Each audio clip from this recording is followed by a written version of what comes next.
Hello, fellow Death Knights. This is actually the first time I have spoken to any class at all. I've been kind of waiting till things got a little bit more set in stone, and even still, I think you guys are pretty aware. Like the game's tuning right now is just it's just absolute nonsense. So I was like trying to wait until that made a little bit more sense, but pre-patch is tomorrow, and I don't know. Like the expansion's coming out soon. We probably just have to do this at some point. And I wanted you guys to have an outlet to speak about what the changes have felt like to you, and also if there's any time left where they can't tune, give them time to maybe iterate on that. I'm sure they've felt your all's feedback already, but I know like there's like some raid buff stuff we got to talk about. But until we get into all that, just a quick introduction for anyone watching this is not aware of you guys, starting with Atlas. Tell us about you. I'm Atlas. I've been playing in Liquid for like 6 years, and I play DK. Okay, Biceps. Hey guys, I'm Bicepspump. I write the Icy Veins DK DPS guides. I do quite a lot of YouTube videos, and I also stream on Twitch. Cool, and Taeznak, what about yourself? Hi, I'm Taeznak. I'm the SimC guy for DK, write all the APLs, do all the code, and I write the WoW guides for DK. And I have spoken to all three of these guys over the years, anytime when it comes to DK, a lot of different perspectives. And this is also, if anyone is unaware, maybe the title of this will give it away, but this is not going to include tank. A few of them tank, but we're going to do tank completely separate. So this is purely Frost and Unholy. And at the end of this, I'm going to ask you guys to give grades, which I recently found out. Apparently EU has like a totally weird, different, it depends on which country you're in, like grading scale, which is different than ours. What we're going to do is at the end of the video, we'll do a like rate how Blizzard handled this over this period, a 0 out of 100. We'll get all of your takes, average it out, and then Frank will give them a letter grade to say how good they were to you guys. So first off, any of you guys can go here. Don't care about talking over each other or giving your own takes. I just want to ask, what is your all's anything positive or negative that sticks out from Dragonflight to War Within, changes to DPS DKs? What sticks out as something you guys really, really like or really, really dislike? I guess I'll go first. Man, the change for Frost DK, Pillar Frost going down to 45 seconds default, feels like it's really stepping on Unholy's toes there. Okay. I kind of like it though. I don't know. It's shitty for differentiating niches, but I think overall Frost is kind of getting more variability than what it's just been playing 24/7 and the way that it's been playing for the last few years. So that's super nice. And just like as a general thing, I think that the hero talents as a whole for all three of them are like, they hit a sweet spot where they change your gameplay not super significantly, but they feel very satisfying in when you're playing them. So what about you, Biceps? I quite fancy the fact that they removed all the variable cooldown reduction stuff. So both army now being a flat 3 minute, ice cap also being flat 15 seconds. Obviously it feels somewhat nice that you get to play around that, and sometimes you need to plan in advance so that you set enough death calls. But I think most of the time it was just annoying, and you were looking at fights where, for instance, current Tindral, and you had to really hit those death calls in a way to get your army back. That was mostly annoying more so than feeling rewarding. And same thing with Ice Cap, the fact that the cooldown varied depending on you had lost or not, and then you had misaligning with all the other stuff. I'm a big fan that we're looking at current Frost, everything is 45 seconds, you can do Chill Streak before each pillar, you can do Horn of Winter before each pillar. That kind of it feels more natural, and I much prefer that, I think. I think as a whole, a trend from expansion to expansion has been like a lot of skill expression being lost within DK specs. And you kind of like regained it here and there with certain things, like at least in Dragonflight, like playing Infinite Breath kind of like brought back a level of skill expression that DK didn't have prior to that. But in this expansion, they kind of lowered the skill expression and the skill gap from like a really good player to a bad player. But by doing so, they got rid of like the frustrating things about playing DK, like what Bicep said about talking about variable CDR reduction. Like that thing on fights where you got it down good felt great, and if you're a good player you can do it consistently. But on the fights where it really fucks you, you sit there and you just look at your cooldown like slightly dissynced, and you're just like, oh, this feels like absolute shit. And not having that anymore is really nice. Yeah, also if like there was ever any downtime, like forced downtime fights, it's like everyone else's cooldown is cooldowning normally and ours is not. That can be super frustrating. I think they did that for a few classes as well. I think that really helps. Also, one thing I noticed on beta is like DKs have been kind of historically not included in really high level Mythic Plus. Not necessarily specifically high Mythic Plus, but they've been just a very flawed dungeon class due to a few things. You know, obviously Breath being the main thing for Frost for a while is just like designed to be awful in a dungeon environment. But I've noticed recently, and I know tuning's like super all over the place right now, but like Obliterate should feel good in dungeons, and it looks like Obliterate is doing really well in dungeons. And I just wonder what a world looks like with DKs being a decent dungeon class potentially going forward. And like someone was saying, I was asking them to make up like what do you think your best Mythic Plus comp is right now? And they immediately were like, I think a Frost DK's in it. And I'm just like, has that ever been true? Has it ever been true where you wanted a DPS DK outside of Unholy during Reaping? Or Frost ever, right? I don't think Frost has ever been there. There's been seasons where like it does a ridiculous amount of damage, but in terms of like utility, it just falls behind. But Dragonflight Frost Mythic Plus is it's fun as fuck. Like it's really fun. I feel like Frost, it doesn't really fit in where you have classes that can always be meta and it's mostly due to the utility. And I think in Dual Win we do get more utility. And I think we get even more tanky, but I still feel like we lack that kind of group utility that generally is what is required to someone to be meta. I'm sure, like, if Frost DK was just by far the best DPS in Mythic Plus, it probably would end up being meta, but then, you know, it needs to get that DPS and edge. You can't bring it just because, you know, it got a nice kit. Yeah, it's fighting a different battle, right? Like other classes, they don't have to fight the battle of, oh, are we tanky enough? Do we have enough to help the group survive, whatever. It's like they have that, and it's just if they do good damage or not, and they're more likely to be part of it, where DK just is so far behind in a lot of those areas that they need to actually be the best class in the game, and that's just such a low roll. There's only 3 DPS spots in how many specs, right? Like almost 30 specs, DPS specs, so you're always going to fall out there. Also, I want to ask you guys, I'm jumping around a bit here, but I want to ask you about raid buffs, because like raid buffs have been added so much since the last expansion. Maybe actually I could have a screenshot where Frank can put it up on screen right now, where like exactly how it goes from expansion to expansion. It was like there was 7, I think, in BFA, and then 8 in Shadowlands. They added Enhance, and then now in Dragonflight, I think it was 14 or 15, and then now I think we gained 1 and lost. We lost Red Aura, but gained Shaman. And DKs have always been in this weird position, at least in Raid, where it's like, oh, well, I guess you kind of need a DK because you need a grip on this fight. That's like usually true for end bosses or other bosses. DPS DK has seen a lot of representation, but there's no actual thing that's not always true, and there's no actual thing that's putting them in the Raid. And then also that doesn't apply to Mythic Plus.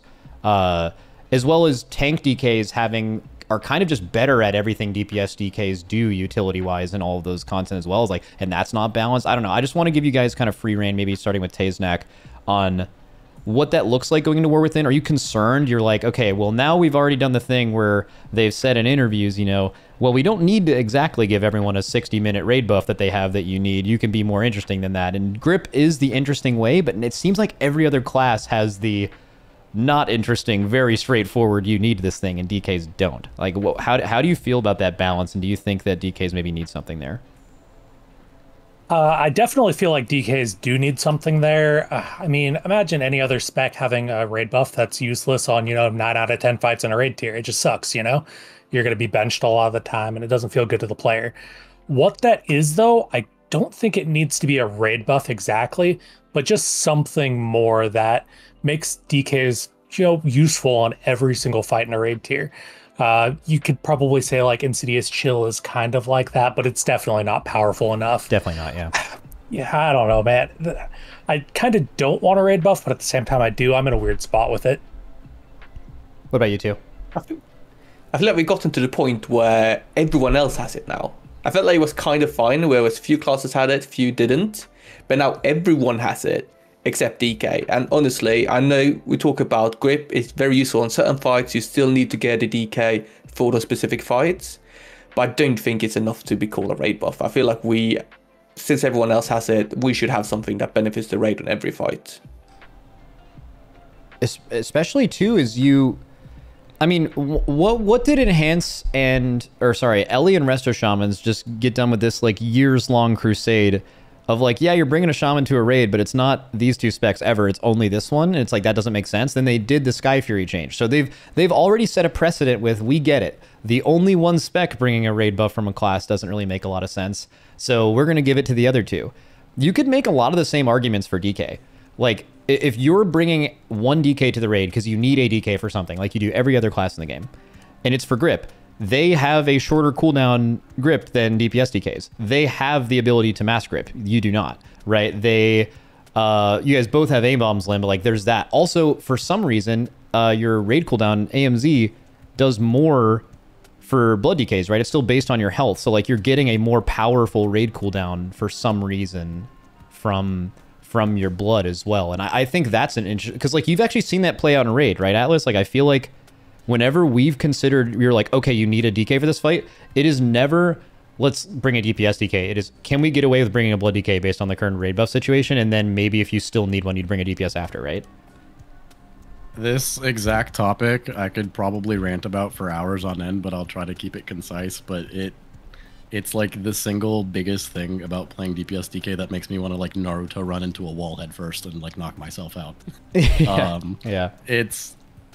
It's one thing for the justification for DPS DK's like raid spot being determined by grip, but when blood has literally half the cooldown on a single grip, and then they also have mass grip on top of that, and then now in War Within, their mass grip can even silence AoE silence mobs. Oh yeah. On top of that, it's just like, why the fuck would you ever bring a DPS DK when a tank position is like less impactful for you to do that swap to bring the grip anyways? And I think the most like glaring example of this is Farok recently too. Like you could bring a DPS DK in for that boss specifically for the grips, which is like their intended thing, but you can't even grip all the ads as a DPS DK reliably into one spot quick enough because you don't have the CDR on your grip and you don't have mass grip.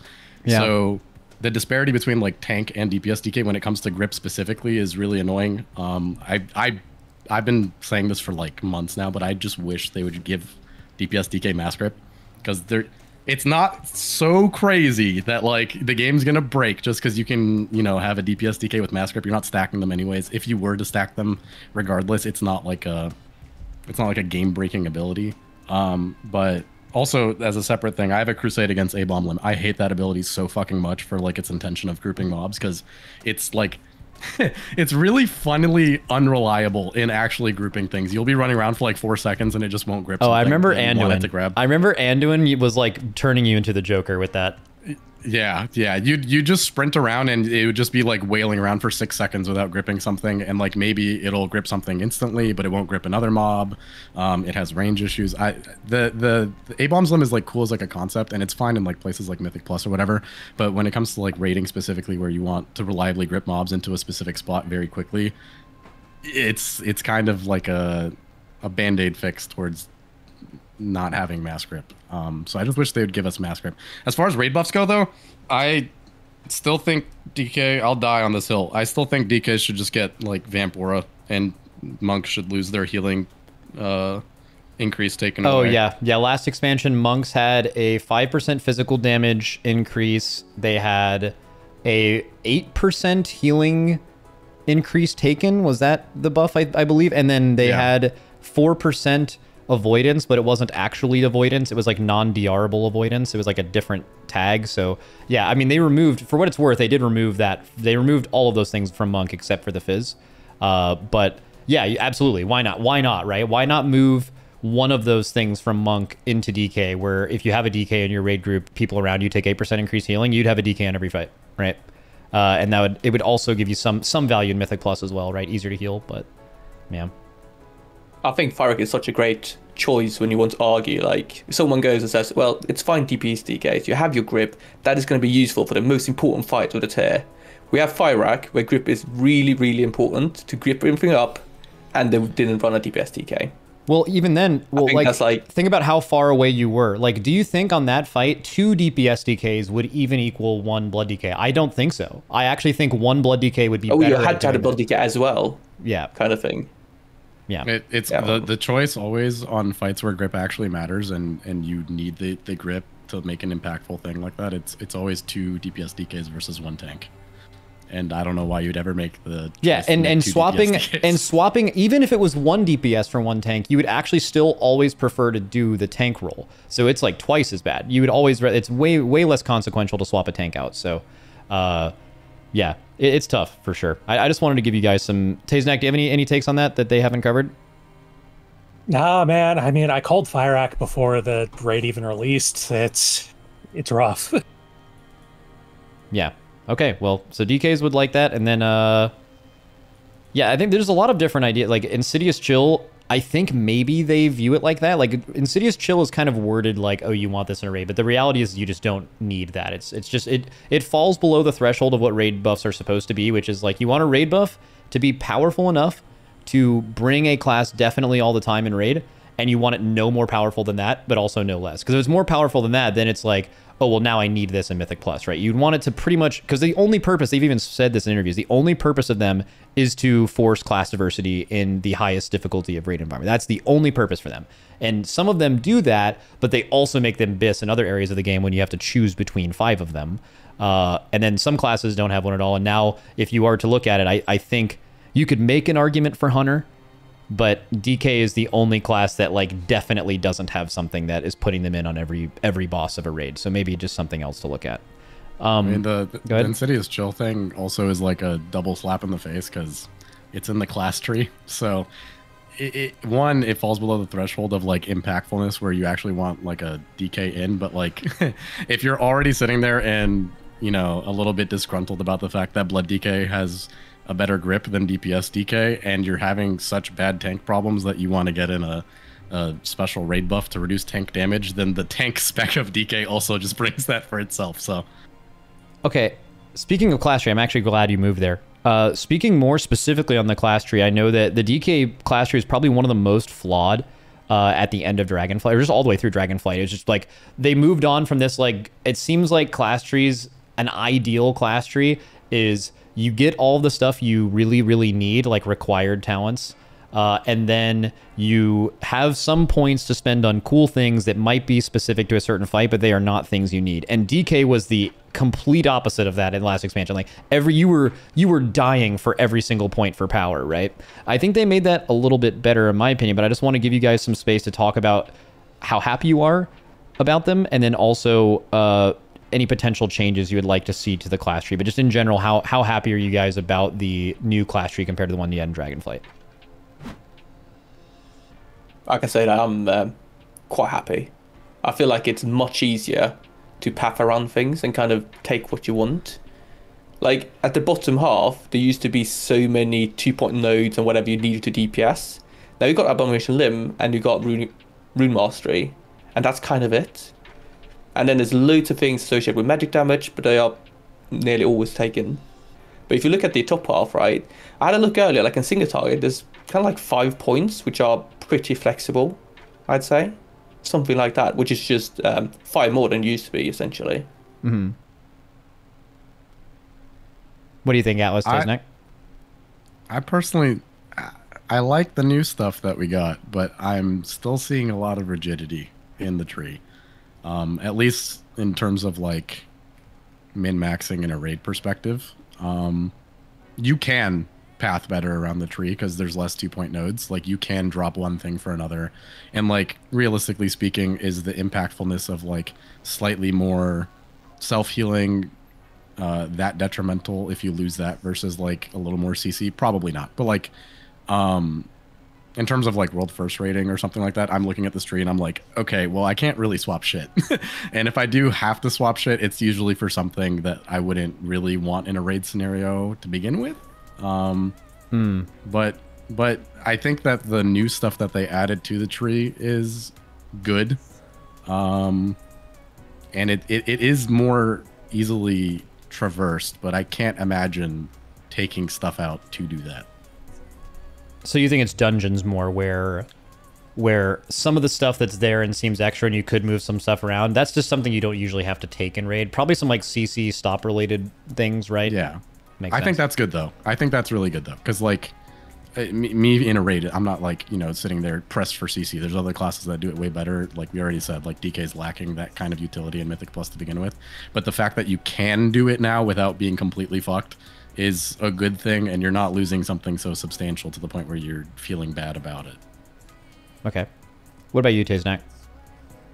Yeah, I mean, the new tree, like they said, it's a lot more free, it's a lot more traversable. There is some oddities still left in the tree, like Death's Reach being behind a pretty useless node, but overall it's passable, much better than it was in Dragonflight. I'd say I'm happy with it. Could be better, but it could also be much worse. Okay. Pretty simple. I want to move to the I assume Frost. I think Frost is like the big one here. Like they've been struggling with trying to balance DKs. If you guys are unfamiliar with the DK community, anyone listening to this, if you maybe Havoc actually has something similar where you have these people that are just so diehard movement build based, where they are like, this inertia momentum thing is all me, like I love this. And then there are people that are like, anytime you're using your movement for damage, I'm so out, I want to play something else, I hate this, right? But like over time, Havoc has actually had this pretty well, where if you have wanted to play no movement, it has been very, very close to movement, like the higher skill cap one. And both have been playable for like basically 5 or 6 years. Like it's been really well tuned and really well made. DKs have a similar divide between Frost DKs, between Breath and Obliterate, for sure, where it's like some people just absolutely love this and some people absolutely hate it, but they have not been tuned well. Like I think historically Obliterate's been pretty far behind Breath when optimized correctly, especially in Raid. And now they've definitely made some alterations to Breath. They don't want it to be infinite. I don't know the current state of that, but I know they've said this before as well. Like they wanted to make it not infinite, like something really powerful, but it's definitely going to cap out, and they nerfed a few haste sources. And then I know that Obliterate has seen a lot of love. Obviously, currently it's super powerful, but like, how do you guys see the divide between those two things now? Do you think it's more approachable? Are both things potentially viable, or at least have good and fun choices? And what were some of the things in the Frost tree that were added that you guys think were some of the better decisions they made? Or if you're just happy with it in general? I mean, I'll go first here just because right now, Breath, from a playstyle perspective, it's really good. Don't get me wrong here. But it feels like it's missing something now. It's lacking the power compared to Obliteration, especially with all of the nodes that they've put in the tree, really focusing on these, super fast auto attacks, all these critical strikes that you're getting, especially with like Icy Death Torrent and the Pillar extension really amping Obliterate. It just feels like Breath is lacking something somewhere now. And what it is, I don't exactly know, but that's probably my biggest qualm with it right now. I don't see it really seeing too much play in the early stages of the War Within because of it. I'm quite happy with this because I feel like they've removed quite a lot of things that were annoying with the previous Breath. So they removed the Rune of Hysteria, which previously, if you don't know it helped with Breath uptime because it made your rune power costing abilities cost less essentially. It was a random proc, and you also had AMZ Soaking Magic Damage giving you runic power. Both those sources are gone, so we will have like less individual sources of resources coming into the Breath. And then on a general vibe, they nerfed the resources we get overall. So things like Murderous Efficiency, that gives a rune from Kill Machine, that's now a lower percentage. The Rates of the Frozen Champion gives us runic power from Rhyme, that's also lower. And I hope that gives us a bit less RNG when it comes to Breath. So you go into a Breath and you don't have this scenario where it might be infinite, or if you're really unlucky, it's 40 or 50 seconds or something. It's just a bit more deterministic, so you can sit there and go, okay, well, my Breath might be between 30 and 60. If I get 60, that's great. If I get 45, that's average. If I get 30, it was a bit bad. We don't have this like, oh, it's either forever or nothing kind of vibe. I quite like that. Another note is that, we're looking at Omnifrost builds, like Breath and Obliteration together. Okay. Which is quite interesting. So you don't have this kind of direct divide. That We had that before, right? We had that in, was it Argus? Was that when you played both Obliteration and Breath, I think? No, it's Obliteration only. It's a capstone. Was it? I swear, the last year of Legion, there wasn't, you didn't, I swear I've had like Breath and Obliteration at the same time. Maybe I'm wrong. I was probably wrong. My bad. We do play Obliteration, but I feel like there's still the annoying thing that you can't really path it in such a way that it makes full sense. Like you want to pick up one more talent at the bottom for Breath to fully work with the Obliteration, but you can't because there's not enough points to go around. Yeah, I did something recently like that with Enhance. Like, because Enhance always takes the dogs at the bottom, and then depending on if you're physical or an elemental Enhance, you take, like, the Primwave tree, or you take the Deeply Rooted Elements tree. And I was, like, just messing around on beta, and you probably wouldn't even be good, but I, like, took both Primwave and Deeply Rooted Elements, so you're getting Ascendance procs while also getting, like, the Primwave haste, and it was super, super fun. You're going down the two capstones that you would normally not think of, the two capstone, like, paths, I guess, that you wouldn't think of doing, and it provided some pretty fun gameplay that probably wouldn't be tuned well, but if you're saying that there's some builds that can potentially incorporate both, I think that's super, super cool. I think the one caveat is that if you play Obliteration with Breath, you don't get this normal weaving playstyle with Obliteration. Obviously, normally we play it, you generate, consume, Killing Machine. If you combine it with Breath, you literally just do a standard rotation, but you get more Killing Machine procs every time you use Rhyme. So that's kind of like a difference as well, that it doesn't inherit the standard playstyle when you combine them in a way. Okay. I think it's nice, and like, because Breath fundamentally before it became like a permanent thing was just like the fight tailors to it. There's cleave at a specific spot. There's important AoE, important target swap, something like that, where like the power of the cooldown like that is super useful. But one of the biggest problems with that is, like, as a whole, it fits into niche scenarios where that's the case, but like there are certain fights where there isn't that, and then you press Breath, sure, you pop the fuck off, but oh my god, you're useless as fuck for the next like minute and a half until it came back up. Yeah. So kind of having access to a little more consistent damage within the tree outside of just your Breath is good for the spec. Yeah, it's almost like Obliteration is entirely made to have, well, there is no Breath in this scenario, but it's like your constant gameplay is permanently rewarding, and that gameplay loop is really good. And then when you're speccing Breath, you're losing that aspect of it, right? You're like, when you have Breath down, you have a minute and a half of despair. And if you think about it, that's like kind of the only time Breath has ever not been really fun. Like, I've played Breath Frost DK for so long, I am a Breath enjoyer. Like, Breath makes me play DK, and I wouldn't play without it for sure. I'm one of those people. So take whatever I'm saying with a grain of salt. But like the one season where you had Encrypted in Dungeons, was it season 3 of Shadowlands? You had Encrypted, where you just naturally killed the CDR mob a lot. It's crazy how much more fun Breath was when just half your cooldown was knocked off Breath every single time you did it. Like, you know, it solved the problem that you have now. Right, so like, I don't know, one solution I've always had that is probably flawed in so many ways, and it just makes sense to me, but like, just something where like you're reducing, when your Breath is down, you are just reducing the cooldown of Breath somehow, like your Frost Strike is reducing it or something. But like, clearly the problem with Breath is the time you're spending outside of it, but then it's also, they just got rid of this years-long problem of it always turning out to just being infinite Breath and the issues with that. So like, how do you balance the two? I don't know if they've incorporate anything, but you guys are all seeming like you're saying Breath is still really sick and you're popping the fuck off in that window, but you cannot, you're only in it for 25% of the fight maybe. So what do you do for the other 75% where you just feel like a worthless class, you know? Like, Unholy's already the burst spec. It has always been. It can be, right? You don't want to be another class that's just waiting for your cooldowns to come back up to do a lot of damage. I think they finally hit the sweet spot of what's healthy for the spec, where you can play Breath. It probably has applicable places where it's the best thing, and by playing it, you're going to do more damage. It's not crazy compared to the other build, and if you choose to play the other build, you still feel good about your gameplay, and you don't feel bad that you don't have Breath. So I think that's good. It's not like as polarizing anymore, where people are feeling forced into playing a talent just because it's so substantially better that they're having a bad time playing their spec. I feel like diversified the damage profile of Frost a lot. There's a lot more new things where damage comes into play, and that means I feel like Breath has taken a bit of a backseat, but I think that's also good. So it's not like, it's not as build defining in a way. Yeah. But I'm also not the biggest Breath enjoyer, so take my opinion with a grain of salt as well, but you know. Yeah, well, so tell me the current balance and playstyle differences between like one-handers and two-handers now. Is that something you could see doing both of, or is it still just like a Breath or Obliteration difference? So there's like 3 distinct playstyles now. You got Breath, you got 200 Obliteration, and you got Dual Wield Obliteration. 200 Obliteration, still a lot about oblit damage, you know. Dual Wield Obliteration, a lot more about Razor Eyes and Bursting Razor Eyes. And it's quite interesting because it now also has an AoE component. So there's like a whole new Dual Wield Obliteration playstyle in Myth Plus.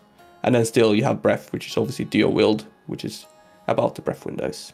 I think two-hand players are probably a little bit more sad about wanting to use a two-hander because like Oblit is definitely back, but like the dual-wield version of it just has like a little more bells It's cooler. and whistles. Yeah. Like you utilize the stuff that they added in the tree more as dual-wield. There's a lot of auto attack stuff in there. Yeah, and that definitely caters toward dual wield. Okay. Taeznak, any of you guys really, any final thoughts on Frost before we're moving to Unholy specifically? We are going to come back to how Frost interacts with this in hero talents, but that'll be a little bit later, and also the tier will be a little bit later.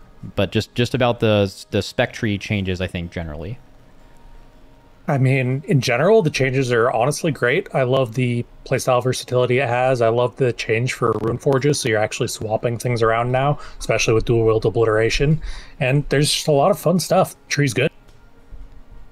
Okay. W Frost. I think the changes are really good, and I'm really happy about them because like it is a substantially different playstyle than what it used to be, and I think that's good and healthy for the game, especially good for the spec because it's been so stale for so long.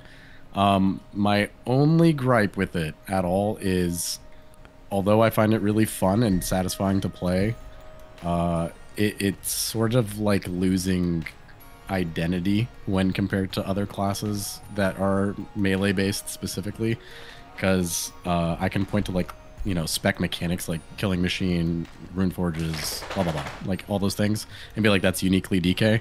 But when you look at the damage profile of what the spec does, I can point to like Fury Warrior, Windwalker, oh, interesting, Subtlety Rogue, and it just feels very similar to those in terms of like what it actually does.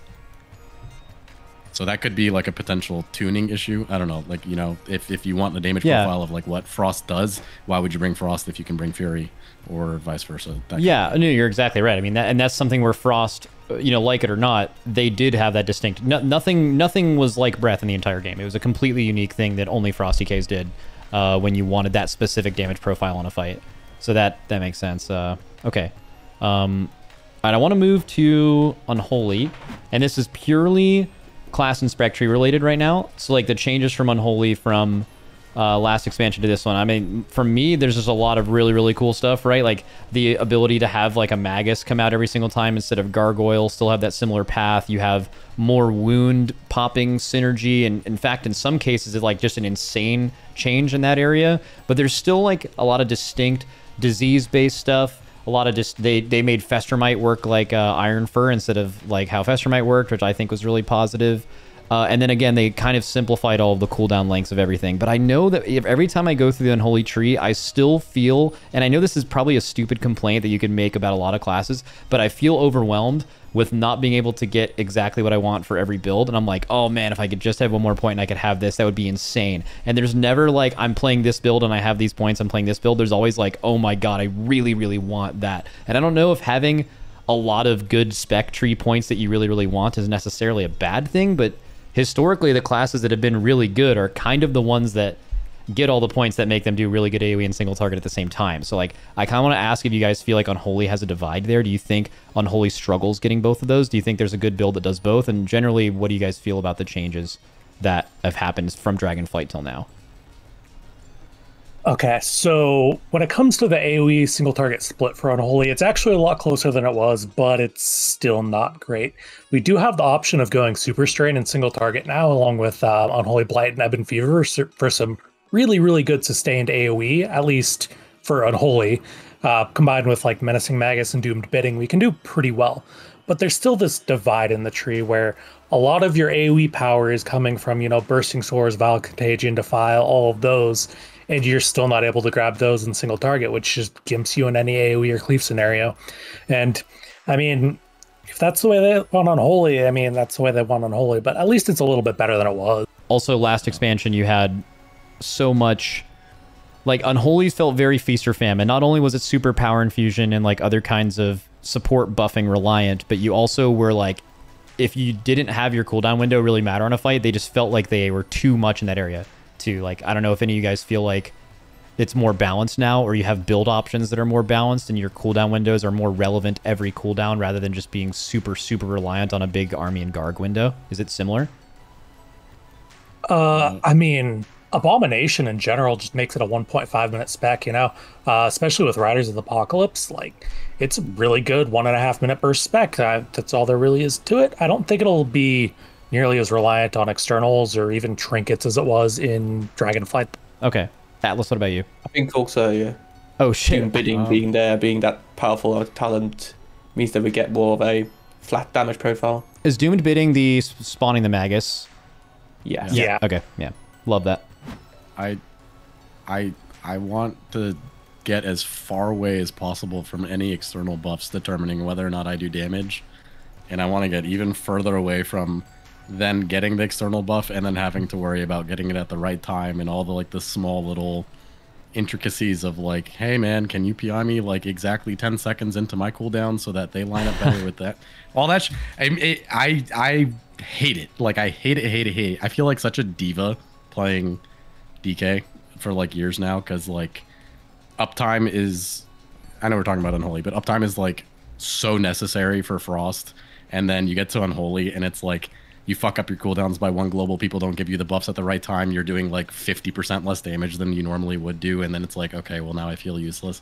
That shit is the most frustrating thing of all time, and for the first time in a very, very long time, I feel like when I play Unholy, I'm looking at my damage breakdown and I'm like, huh, I'm doing most of it when I press my buttons. That feels really cool, as opposed to some like dipshit bird in the sky just spinning on something.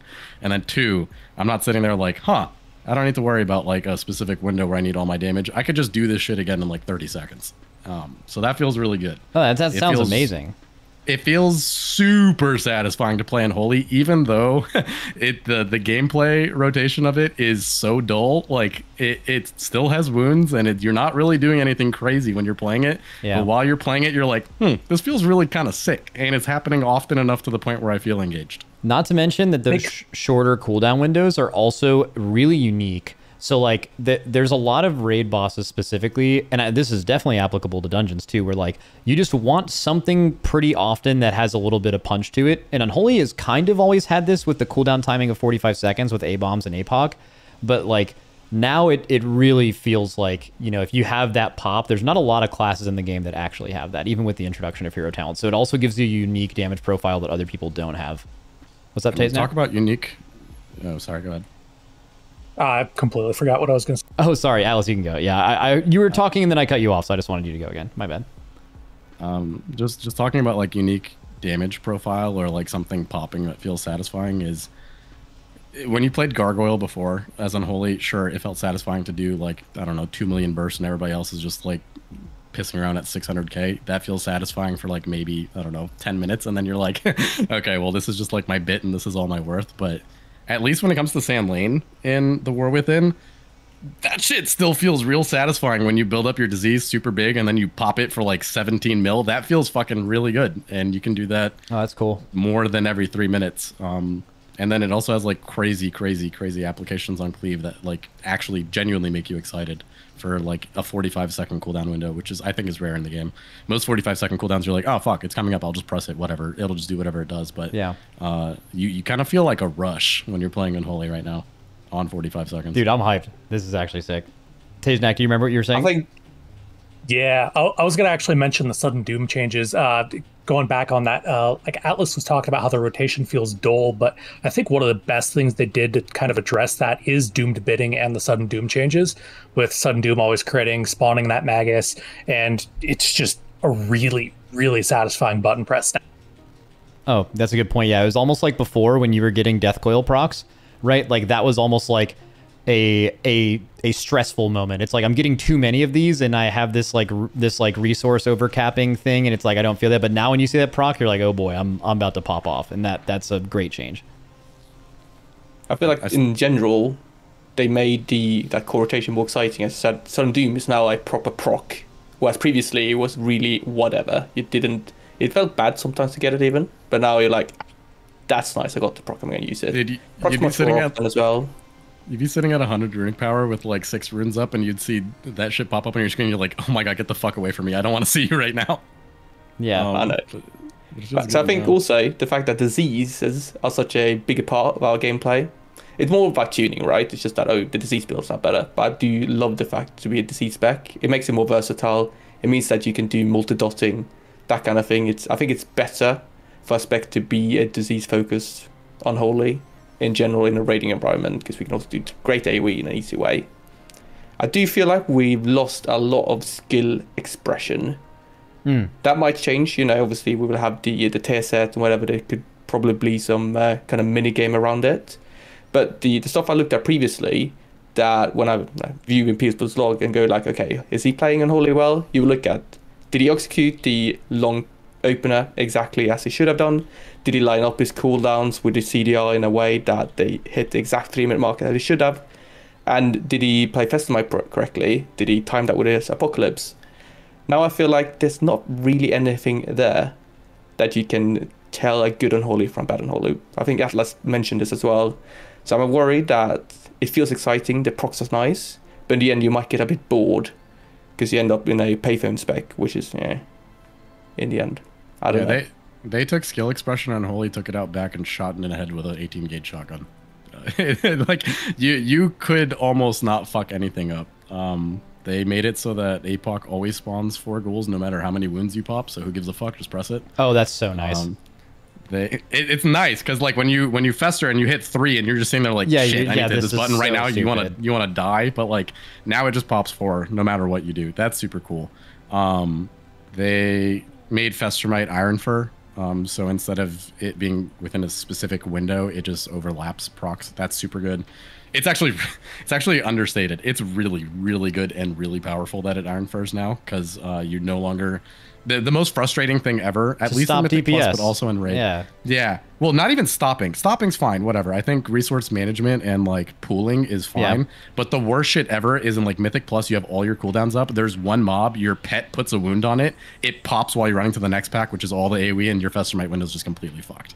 That shit sucks. Yeah, you have to like dismiss your pet or make him go passive or just do something to solve that problem. And that gameplay loop was terrible. Or if you have like wounds on the mobs, you're like, I need to frantically pop these so my thing doesn't get messed up as much. You know, like let's start it a little early so I only have to AFK for the first 5 seconds of the next pack or something. Yeah.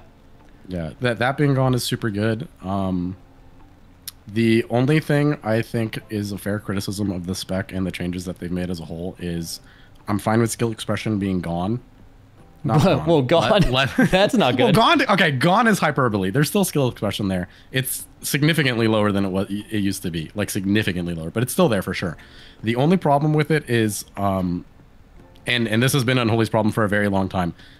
There's so much shit like in your spellbook, and each thing has like so many different effects that in the past they were like, okay, well, like it's not necessarily the most intuitive, especially when you're playing Gargoyle in the past. A lot of people back then would be like, oh, I'm popping Gargoyle, let me pop PI right now. Not the case. You have to wait until the end of it and line it up with the end of it. You have to line up the rest of your cooldowns, which on paper just seem like stat increases or just like some small effect to line up with the end of it. And then, especially during the beta cycle back then, every single thing had a different duration. So you're like, okay, at 16 I press like Unholy Assault, at like 12 I press for PI, at 12 I press Berserking, but at 20 I press Empowered Wind Weapon, and then I press my Trinket at 18. It's like all these different things that made the spec really unintuitive. A new player would like pick it up and be like, oh, I'm doing great, but like realistically they're shitting their pants insane and they're doing really bad. Yeah. Now it's also still really unintuitive because although they reduce the resource bloat and like the proc bloat that you get, at least in terms of San'layn, it's still very much in the gameplay loop of fucking ignore everything on your screen. You have your cooldown up, mash the shit out of your one button because that's all you care about. And that doesn't feel particularly great. I think new players that pick it up that don't know what's going on are going to look at that and be like, but I'm at 100 runic power and I have 2 sudden doom procs and I have all these things that I want to do. And the response to that is, you're in death, dark transformation. Just press your Scourge Strike button, buddy. You're good. Oh, yeah, it's been like at least it's been like that for a while, right? Like for a while, hasn't it been like the best damage on 5 targets, even if you're capped on everything else with your D&D down to just Scourge Strike anyway? Or at least it was like that for a few years, right? It's like I feel like at least it's the same button that you have to mash and ignore all of your resources. But that is personally what makes me log off on. I play Unholy on beta, and I'm like, I can't wait to play Unholy. I love Unholy, and then I go through the like multiple resource capping like weird moments, and I'm just like, dude, this is always the reason I stopped playing this class. It just drives me crazy. But that's like my personal pet peeve with it. But I know San'layn is really sick outside of that, so I don't know. Yeah, I think it's good. It's just like if your goal is to figure out what you can do better, or like if you're looking through logs and you're like, what's better, like me popping this sudden doom versus pressing 1 extra Scourge Strike versus spending my runic power versus blah blah blah. a newer player who's picking up the spec for the first time will really struggle with figuring that out. And more often than not, the gain between, I don't know, I send a Sun to Doom here versus I hit a Scourge Strike here, it's not clear and definitive. Like, it depends on a lot of factors. To be honest, they have changed quite a lot with San'layn to make it better. Like, it used to be really bad, where you could just spam Scourge Strike through the entire Dark Transformation and stack up dots that were like 40-50 seconds and get, you know, the biggest explosion afterwards. But I think it's a bit more balanced now, where you don't have enough resources to always use Scourge Strike. Deathcall has the spot because it also extends your Dark Transformation, and you end up with the explosion not mattering as much before. I'm sure Tez has played around with it a lot since, but what I saw recently was that it was a bit more balanced. Sure, you ignore Festering Strike, but you don't get the same, you know, I'm only going to press this button for the rest of this cooldown kind of vibe. Yeah, it's pretty much during Gift, you just flat out ignore Pestering Strike, just hit Vamp and Scorch Strike, or not Vamp, sorry, Death Coil and Scorch Strike. But yeah, it's pretty much just 2 button. Okay. And I think that's fine. I like the fact that it actually has an impact in your rotation, because Rider doesn't really have an impact. And I think it's like, you know, it's big enough to be felt and be like, this feels a little bit different, without it being a completely different playstyle that changes the whole idea and feel of the spec kind of album. Yeah, I'm actually glad you brought that up. I actually want to transition into hero talents. So like, this is kind of a Frost and Unholy combined thing. I think it's Rider that's Frost and Unholy, and then the other ones each have their own single. What are your all's takes on the hero talents? Are you guys happy with the ones they gave you? And then you guys can speak on whichever one you want. You can say if you're happy with them, but I want to start with Rider, because I think Rider is so interesting, where it's like, I think if you were to a Blizzard developer and you're having a meeting and you're like, all right, we're making hero talents, guys, let's throw out our ideas for what our hero talent should be. Like, Rider the Apocalypse was probably one of the first ones. It has the name goes way harder than any other name. The idea of like the 4 horsemen, whatever, goes super hard, but it's also one of the most like passive, not involved hero talents of all of them, which is like, how much of it do you want it to change what you're doing versus just be really fucking cool and look sick? So like, how have you guys taken that in? Like, are you a fan of it? How do you balance those two things? I don't know, man. I really like Rider thematically. I really like that it doesn't change Unholy for the players who are just learning the spec. They want to get into it. They don't want to, dive straight into San'layn and all its unintuitive messes that come with that. So there's some benefit there, but it also introduces a couple things that seem really off, like, Trollbane's Icy Fury doing like all of your AoE damage. And you have stuff like, when you resummon the Riders, if they're already active with your Abomination or Army of the Dead, they don't recast their abilities. So you're like, okay, Morgrane's D&D just expired. I'm going to press it again, and it's not coming back. It's just a lot of weirdness introduced at the same time while it's still being simple. I don't quite like that aspect of it. I think it's fine that it's kind of passive. Like, I get it's a really cool vibe, and the feeling that when you press your Race Abomination, you get the 4 horsemen and then you join in the fight. That's great. I'm also a really big fan of the riding around on a horse in the outdoors. I can imagine that's a big one for more casual players that don't do that much instant content. Getting that Rider of Apocalypse, like, it feels great. You're literally a Rider of the Apocalypse. You can run around a quest and you're so fast, and it's great. So, I appreciate what it is. It's not like I hate that it doesn't impact our rotation at all. And, if it's the best to play, I don't really care that we don't get anything new and exciting there that's going to impact our gameplay, because we've got lots of changes in the talent tree. So it's not like we are left without anything new or something like that. So I'm overall positive. I like it. I'm torn. I'm very torn. There's 2 sides of me, right? The one side of me that doesn't like how bland it is like, I'm fine with passive things and passive effects, but some, like, just like 1 or 2 points in the tree could be like something gameplay altering. Like, I don't know, Hunger and Thirst, this 1 point that's in there, the damage of your diseases and death claw increased by 10%. I look at that and I'm just like, yeah, nothing. Yeah, cool. Like, I don't give a shit about that. It's a tuning knob, really. It's all it is. Yeah. And like, you look at other points within the tree of other hero talents, like especially Deathbringer, those are also passives. Like, don't get me wrong, they are not particularly gameplay altering or they're gameplay altering. That's not the word I was looking for. They're not particularly like shiny. You know what I mean? Like you're not looking at like, oh fuck, this does so much, but like it does change your gameplay. Like you feel it. Like it's a passive effect, but like when you see it pop up, you're playing around it. So I think there's like a missed aspect on that for sure. Like there's a disparity between Riders and Deathbringer in that regard. And then the other side of me is like, holy shit, I can ride on a fucking horse for 10 seconds mid-combat. This is the best tree they've ever made.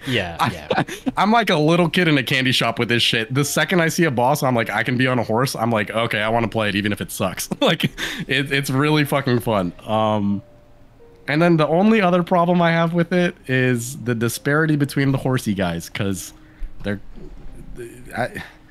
they don't all do the same shit. Like, sure, they have unique identities. Like, sure, they do unique abilities, whatever. But, like, when Nazgrim comes out and he buffs my strength at 5% versus when Big Daddy Mograine comes out and just beats the living shit out of something because he just hits harder than everyone else, that it feels bad when you see Nazgrim pop up and then you see Daddy Mograine pop up and then you're like, oh, fuck, this guy's about to obliterate everything he just walks near.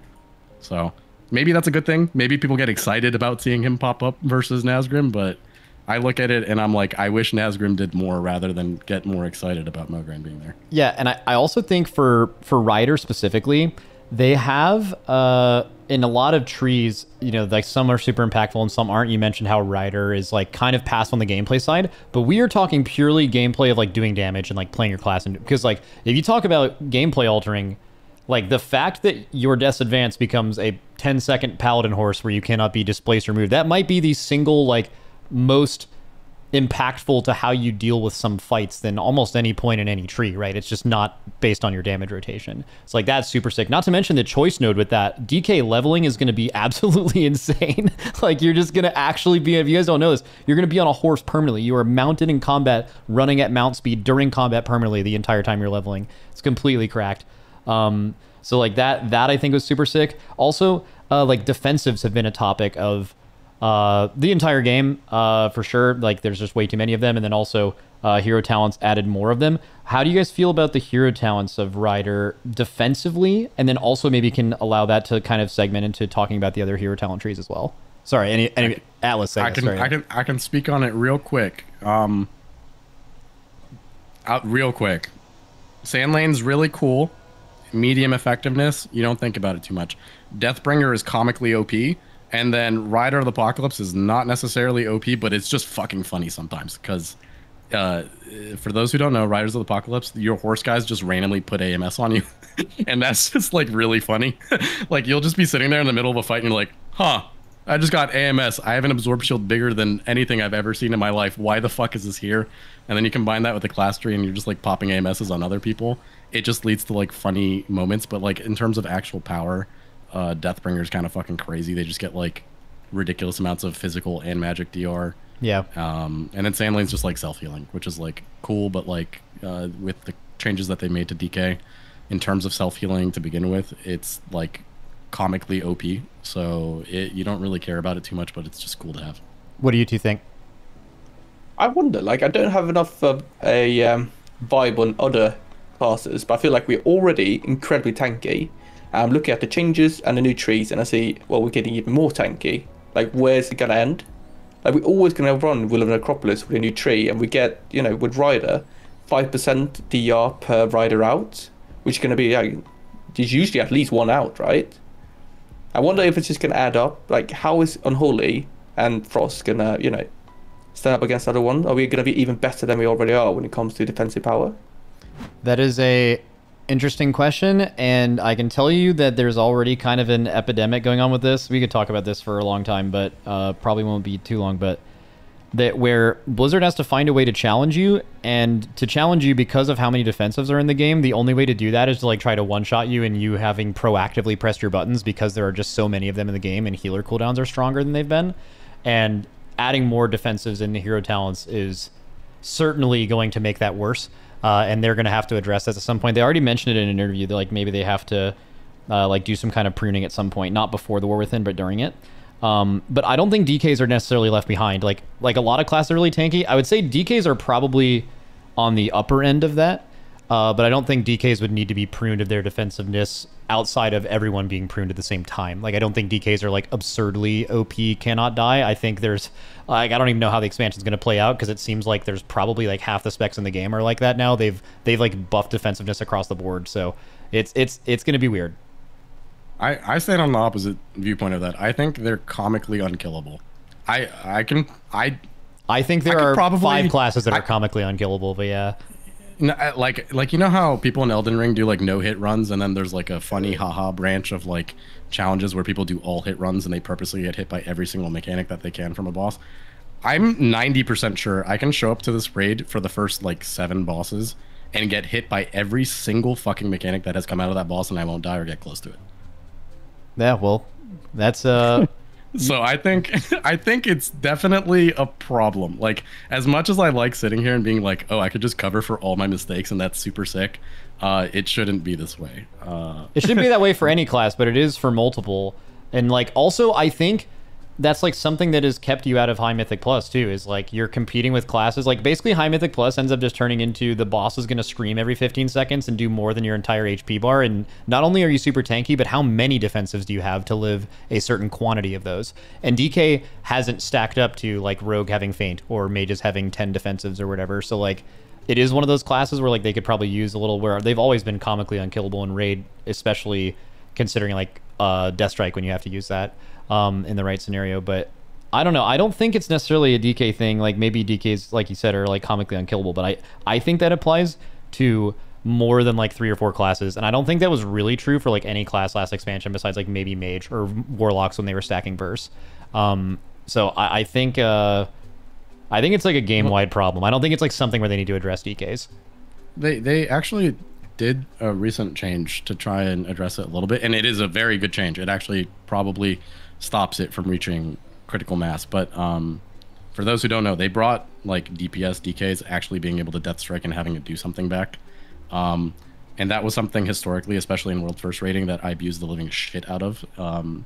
Because you'd get to places like Uldir, Jaina's raid, I forget what it's called, but it was such a powerful tool for you to just death strike rot damage back, or even getting hit by burst that doesn't necessarily kill you, but you drop to 10%. You press death strike one time, it's like a lay on hands. They brought that back, and prior to the recent change that they did, which increased the cost of death strike, you could spam the living shit out of death strike, and that's why I say they're comically unkillable. It's that they have so much passive DR within their class tree and their hero talents, where burst damage that would otherwise kill other classes just won't kill you. And then you combine that with the fact that you can just press death strike one time and it's a full-on lay on hands, and you can keep repeatedly doing that. It's impossible to die. But they increased the runic power cost, like I think it's 50 or something. Like, it's That's half a your lot. runic power bar. Yeah. So it's a perfect sweet spot. You still have the tool in dire situations where you need to do it, but like, are you gonna feel good about it, or can you spam that? No, it's not sustainable. Prior to that change, anecdotally speaking, we were doing beta Mythic Plus, and I think we popped the key in at like 10 or 12, and we put Fortified on it. And we had a Guardian Druid tanking that place. That place was demonic. It was like one-shotting tanks like back to back, over and over from pack to pack. I, as a DPS DK, walked into 2 packs and solo healed myself through the entire thing, doing like 1.8 million HPS over the course of 45 seconds. So that's not okay. Like, you shouldn't be able to do shit like that. But I mean, they are the runic power. I mean, the runic power increase would make it directly not possible to do something like that, right? Just alone. Yeah, they're getting there for sure. They also nerfed all of the passive effects within the tree as well to make sure that it's not too crazy. And that was more of like a overall tank change that they did, but it hit DPS DK as well since it's in the general tree, and I think that's a good change too. Outside of Ride of the Apocalypse, you guys have Deathbringer and San'layn. How do you guys feel like those play for Unholy and Frost, and are they good gameplay alternatives to the very, very passive Rider of the Apocalypse? Is the theme where you guys would like, specifically Taeznak and Biceps? What are y'all's opinions on the other trees? I quite fancy them. Like, we talked about this previously, San'layn. It does alter your gameplay a little bit during that transformation. You have a different priority, and you get this satisfying big hit towards the end of it, which is kind of like exactly what you want. I feel like with Deathbringer, it introduces a new botany rotation, which is kind of, a bit exciting. You press that, you get to kind of build up stacks that then also explode, which is quite satisfying. I think it's a bit on the tune at the moment, but I like the idea that, it's a new button, and I feel like a hero talent tree can definitely be that. It's just, oh, this is a new button that you press. It doesn't need to be the most exciting thing or whatever, but as long as it hits hard enough to be satisfying, I'm quite happy with it. Okay, Taeznak? So for me, I really, really, really love the way San'layn Unholy plays. It was a little bit better before the most recent nerfs, not the one where they removed visceral regeneration. That one was deserved and needed.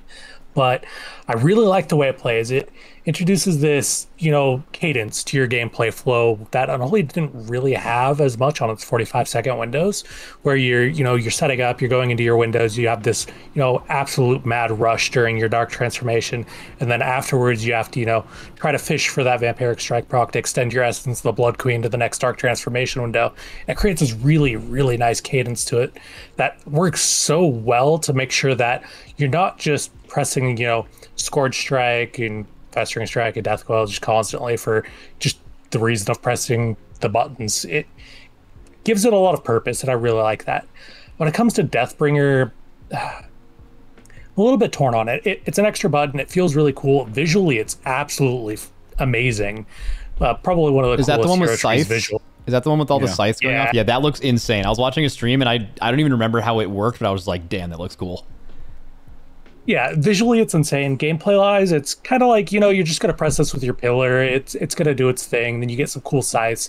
It's not super impactful, but it does really lean into those new talents that Frost got added to it with the auto attacks, with some of the stuff in the Deathbringer tree, increasing your icy talent stacks, stuff like that, so you can auto attack more often.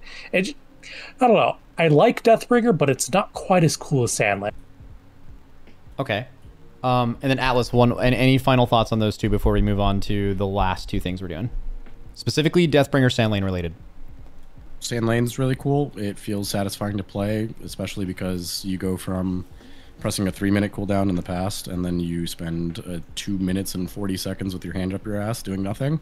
Now you have cooldowns up like 40% to 50% of the time. That feels cool. That feels fun and engaging. And then Deathbringer itself, yeah, it's not necessarily like the craziest thing, but it still feels satisfying to play. It's a cool new button.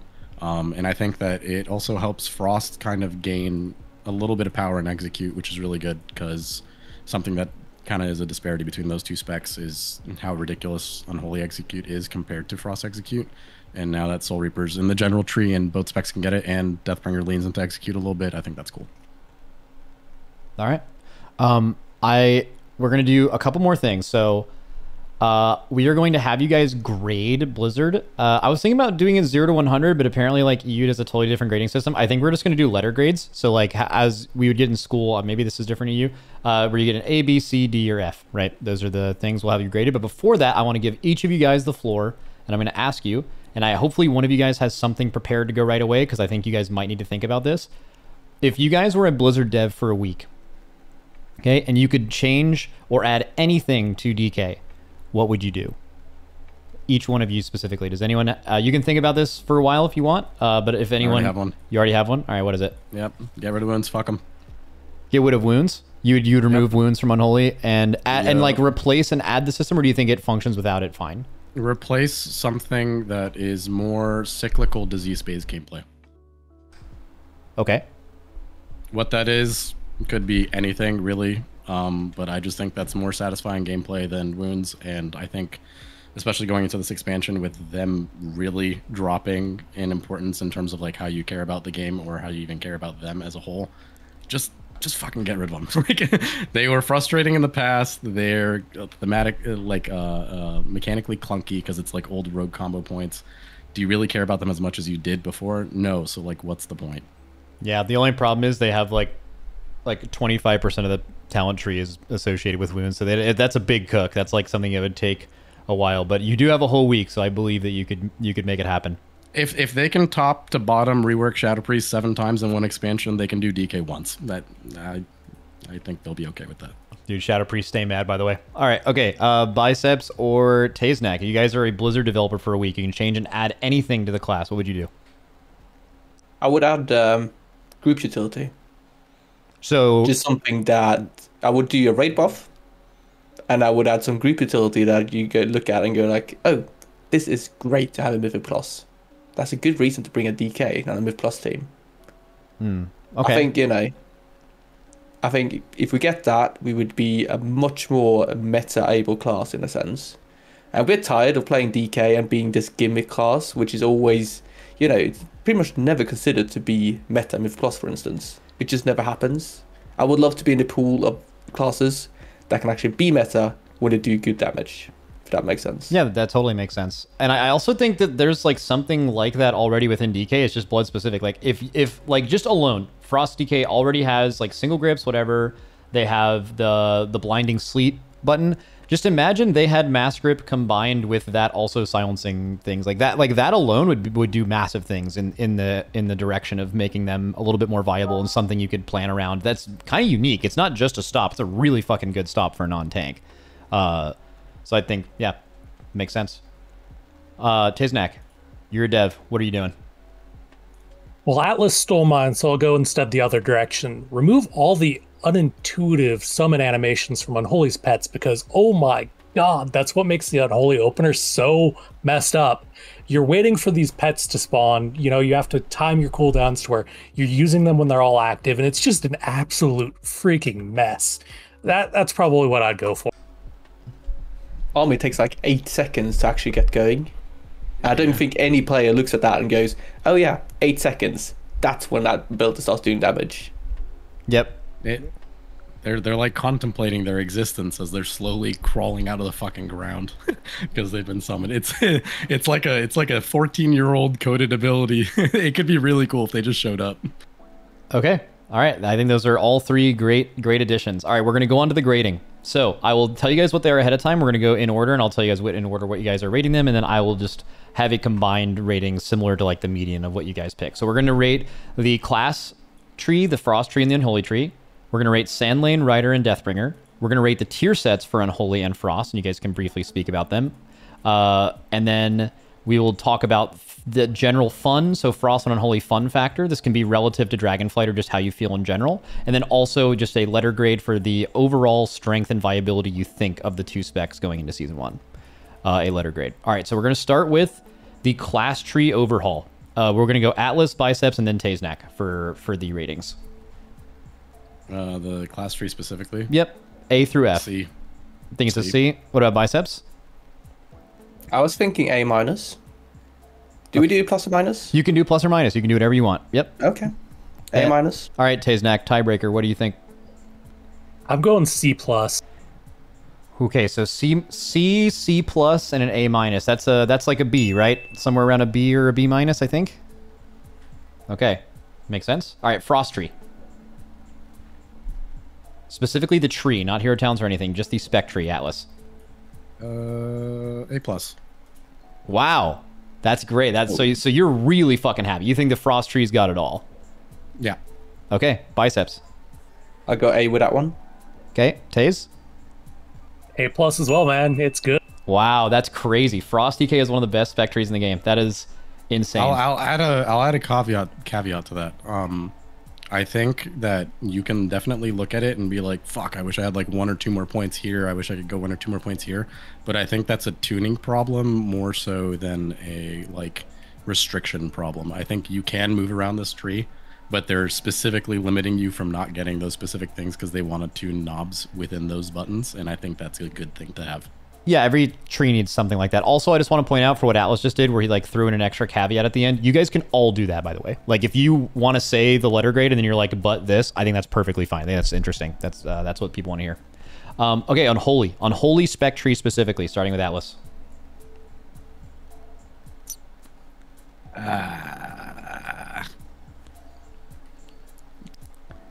B minus.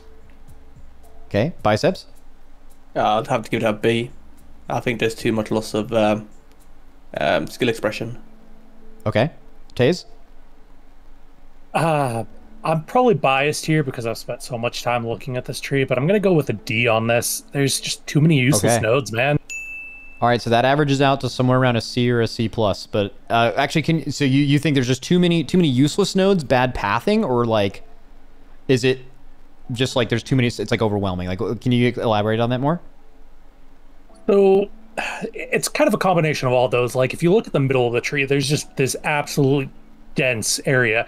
You can't get everything that you want. There's too many 2-point nodes blocking your path from getting more of the things you want. There's this weird disparity between single target and AoE. Then they introduced these new talents like decomposition, which, you know, they promised disease-based gameplay and it fell entirely flat.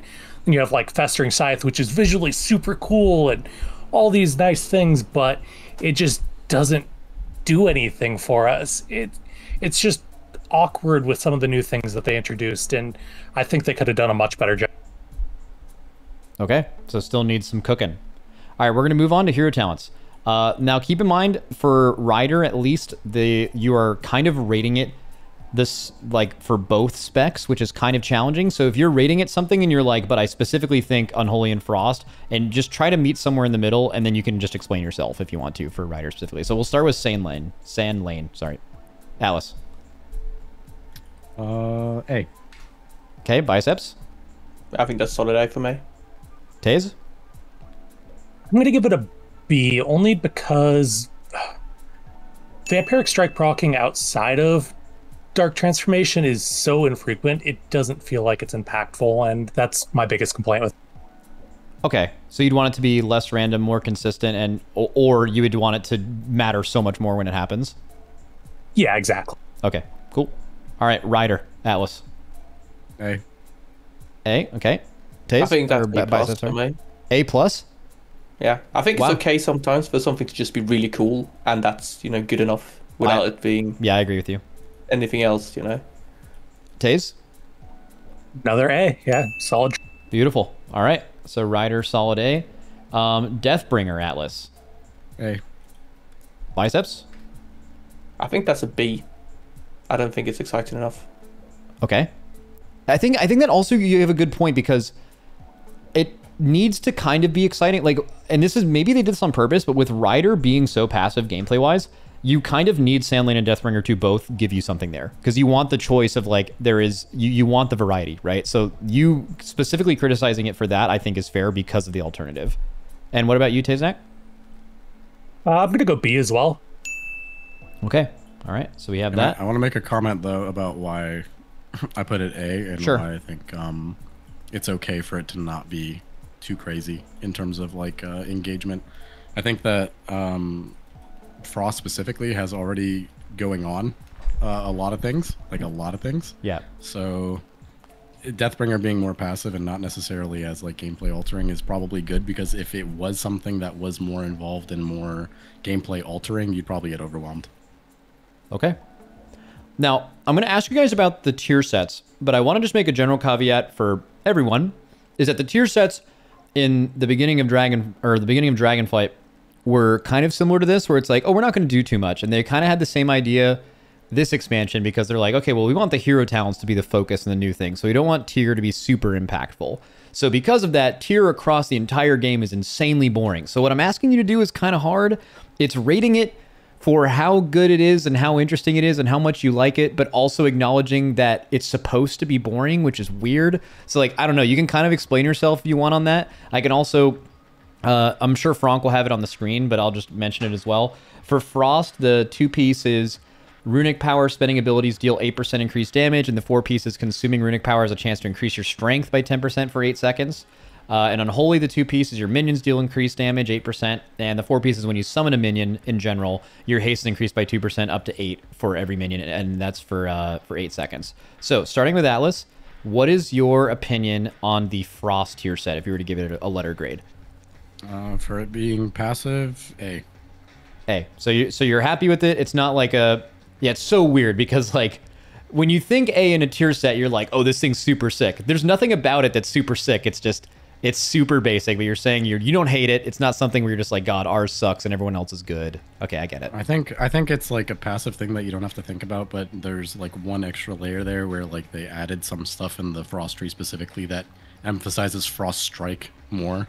So like you Okay. read it and you're like, oh wow, okay, Frost Strike doesn't feel like a dog shit ability anymore. It's actually doing damage. That feels kind of good, and it's a passive tier set, so it kind of checks both boxes. Oh yeah, you're right. Because like last expansion, if you saw runic power spending abilities and it didn't apply to breath, or you weren't playing breath, it's just like, what is this two piece? Okay. Frost Strike hits hard now. Like it hits really hard. So Okay, cool. That's a good thing. Biceps, Frost here.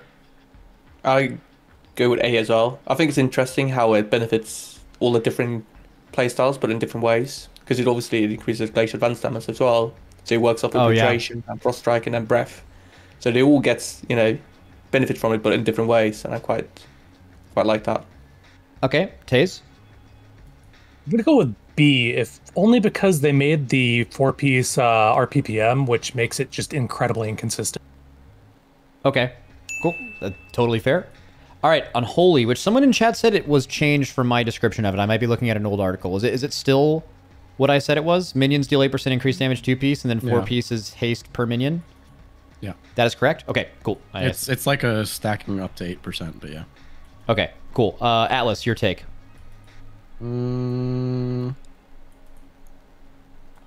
B-, just because they did a lot of effort to make Unholy do its own damage, and putting the damage back into pets for the tier sets kind of sucks. I hate when my pets do all my damage. I guess, yeah, for the 2-piece, I guess the 4-piece is also increasing your haste by proxy of summoning your minion, Yeah. but yeah, okay, cool. Biceps? I'm going to go B. I can foresee there's this little mini game going on with some Doom procs and the 4-piece. Does that... I'm not so sure here. Does it extend? So if you're at max stack, you get a sudden Doom proc. Does that extend that max stack with full new duration? Yeah. Is that how it works? Yeah. Right, because then I can see, like, you're going to sit and watch that buff It's like a maintenance all the time, buff, and yeah. you get a Sudden Doom proc to line up, but you're probably going to sit a whole Sudden Doom procs to kind of space them out evenly. Obviously, you kind of want to do that already with Rotten Touch, but I'm not sure if that's going to be rewarding. It might feel a bit bad when you drop it, and you kind of have to build it back up, kind of thing.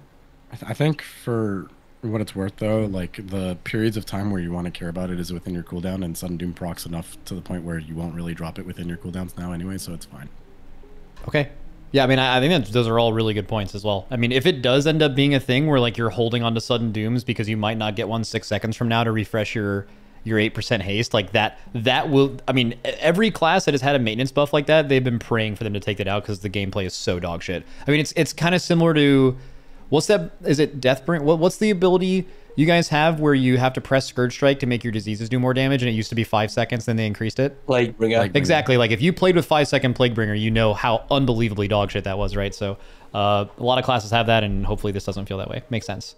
Okay, we are moving away from tier, and now we are going on to the fun factor. So you guys, this is not necessarily, I mean, I guess it's kind of including Dragonflight and all of, okay, let's do this. Including like all of DK history. What do you think what would you rate the current fun level of Frost DK? And then we'll do Unholy after. So starting with Atlas. So like, if the way to look at this is like, if there was a time when Frost was so much more fun than what Frost is to play now, this couldn't be an A+, right? Because it's just not simply among the best or the best that Frost ever was. So this is kind of including the entire history of Death Knight. I would say it's the third most fun it's ever been. It's kind of challenging for the second spot. Okay, and that would put it at an A, I guess, or an A-, something like that? Very high up, yeah. Like a solid A. Just for fun, what do you think was the most fun time Frost ever was? Nighthold. Nighthold Frost DK with the, what was it, the helmet? Did you play Legendary Helm? It was ring and helmet, and it hit a good sweet spot where breaths could go to like a minute 10 without hysteria if you played it well. All the fights lended itself to cleave, so it felt really good, and it was just tuned well. It was tuned well, yeah. Okay, I remember that. I mean, I love playing Frost and Nighthold. Biceps, what about you? I think it's also up to an A. I haven't personally played that much Frost like competitively, but I definitely remember a lot of cases where it wasn't as fun. If you guys remember like Uldir, when you were sitting with 30% downtime and things. Like I said, there's been a lot of cases where Frost has been a lot worse than it is in the War Within. So I think it definitely deserves to be up in the A spot. Nice. Okay, Taze, sorry. Yeah, A as well. Very solid spec. Okay, that is very good to hear. I feel like anytime if someone told you and you knew didn't follow any of beta, and they just told you going into the expansion, this spec is going to be the top 3 most fun versions of this spec, to in like recent WoW expansions, that would be a huge dub, right? That would just be very, very good. So I think that sounds really good for Frost. Let's look at Unholy though. Go ahead. I think also just one small thing. We're probably ranking it really high because we're so fucking used to playing it as one way. So we're over ranking how excited we are about it because we're just really happy something changed. Yeah. Yeah, okay, that's fair. I mean, that's also normal though. I mean, you could also say the same thing about doing a lot of damage. Like anyone would be lying to you if they told you that your class really owning doesn't also increase the fun you're having on that class. It's just true. Right, so very human thing to do. I don't think that's bad. All right, fun for Unholy, starting with Atlas. A+. Really? Okay. The second best it's ever been. When's the best? WOD. Golden Age of DK. WOD in Hellfire Citadel? The entire expansion. Entire expansion? Okay. Biceps. I think I'm going to have to go like A-, because I can definitely think about a couple times where I really enjoyed Unholy. And where there was a bit more skill expression for me. What are those like, times? I loved Unholy in Legion. I really liked it in WOD as well. Okay, fair. So A-, top 3 though, or up there, top close to the top. What about you, Taeznak? Yeah, solid A as well. All right. Okay, we're gonna move on to the very last thing, which is strength and viability. Huge caveat. The tuning in this game right now is an absolute fucking circus, so this doesn't matter, and anything that is said right now, even if it was completely accurate, could be completely not true tomorrow with a new beta build because of how fucked everything is in the game. Like, truly historically bad tuning this close to an expansion.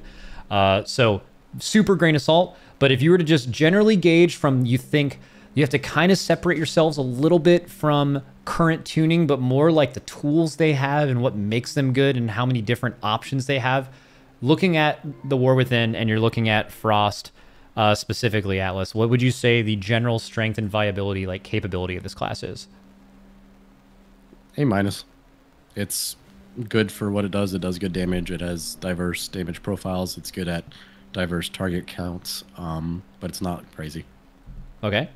What about you, Biceps? Yeah, I think I'd say the same.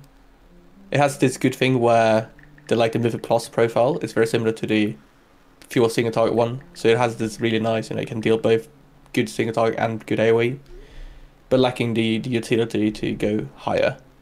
So I think I'm going to have to go with A- as well. Okay. Taeznak.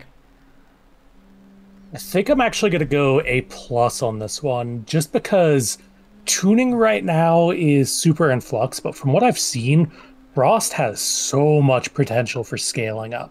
When it comes to, once you're actually geared, once you're in the raid, things could really, really pop off. Oh, that's exciting. Dude, this is, I actually hate this because I already kind of wrote DK off as not one of my top 2 characters, and I feel like you guys are making me want to play it really bad. But all good. Fundamentally, Frost as a spec has always been like a freak of nature when it comes to secondary stat scaling, and this expansion is going to be really fucking funny at the end. Okay. Yeah, but don't nerf their scaling, by the way. That's not what they're saying. Okay, Unholy, strength and viability. Alice. Are we doing S or no? Not really, but if you really want to make a strong point, I guess you could do that. A++. Sure. So you fucking aced the test. You got an A++. So you think Unholy's potential is insane. It does damage to everything in every way you could possibly want. I'm so mad. I feel like I have to think play A+ as well. I think the way it deals damage, that it's so disease focused, is really helping, and I think it's also doesn't care that much about downtime, and it has been really highly tuned. Not so much in the pre-patch, I think. It's not going to do that much, but I think when we get to the War Within, it's going to look good. Hold on, is this going on YouTube? Yeah. Can I change it to a B? Yes. Last time you put me on YouTube, bad things happened to my class. What happened? AMZ got fucking slaughtered. That was not my fault, by the way. That was Ian even said it himself. Yeah. I've been a frequent advocate for AMZ getting at least being equal between the 2 specs. I don't get that. Okay, so Unholy, not good. B, got it. Taeznak, what about you? I'm going to go A-, just because Unholy still lacks cleave potential unless you really swap up the build, and it sacrifices a bit too much single target for that. It's just a bit awkward. It's still really strong, but it could be better. Okay, so you're You like their ability to AoE, you like their ability to single target, you think they have a lot of potential there, but in a lot of scenarios you need some mixture of both, or you want to add a little bit of cleave and you just think those options are limited and there's not like slam dunk options to take for that, where especially in the melee role, I think that's a melee thing. Like melee are really, really fucking good at that, generally speaking, right? Most melee classes have that almost built into their class, right? You're saying that Unholy struggles a little bit with that, being in the middle. Yep. Okay. I mean, that's definitely fair, because like outside of tuning, we've kind of seen since in Dragonflight when we've had these spec and class trees that classes that forget that like current tuning, their ability were like, okay, I need you to AoE on this fight, and that to them means I can change 1 or 2 talents and I get fucking everything. That is totally different than classes who have to like change their build. Like you're so much more handcuffed, and that can be a potential limiter for Unholy. So I think that's fair, but you still generally think it's pretty high and much more consistent. And I would like to just point out, not something they should nerf, but something that's really unique, is I really think that Unholy DK's damage profile in a raid is going to be extremely fucking good. Like you're going to get to a boss where you need damage for every set of this, and it's not necessarily having a lot of burst for one of them, and it's just Unholy is just going to be one of the best classes in the game at that, the whole expansion. So that's really, really good. All right. Let's push back on that a little bit. Okay. I think to the devs' credit, Unholy was one of the specs that like was very polarizing in terms of its damage AoE versus single target, because they hit the upper echelon of both if they fully talent into it. And I think now, specifically in San'layn, Unholy's cleave is fucking bonkers. So I think they've bridged that a little bit, and it consistently does both really well. Okay, that is all I have. That's what I wanted to do today. I feel like this was pretty concise. I learned a lot. I am actually considering playing DK again, which is always something that I regret because I just play it and then I get mad. But okay, this was awesome. I think that's all we're gonna do. Thank you guys for your time, especially Biceps. I think it's pretty late for you, right? I had you come on pretty. I don't know if you have like a normal sleep schedule if you're a DGen like the rest of us, but kind of late. It's fine. It's only 12. Oh, that's fine. That's like gamer. That no one's even asleep as a gamer yet, at least for a few more hours. And Atlas looking huge as always. And Taeznak, thanks for coming on. I always enjoy talking to you. Thanks, guys. Thank you. Thanks, bud. Yep. See you guys.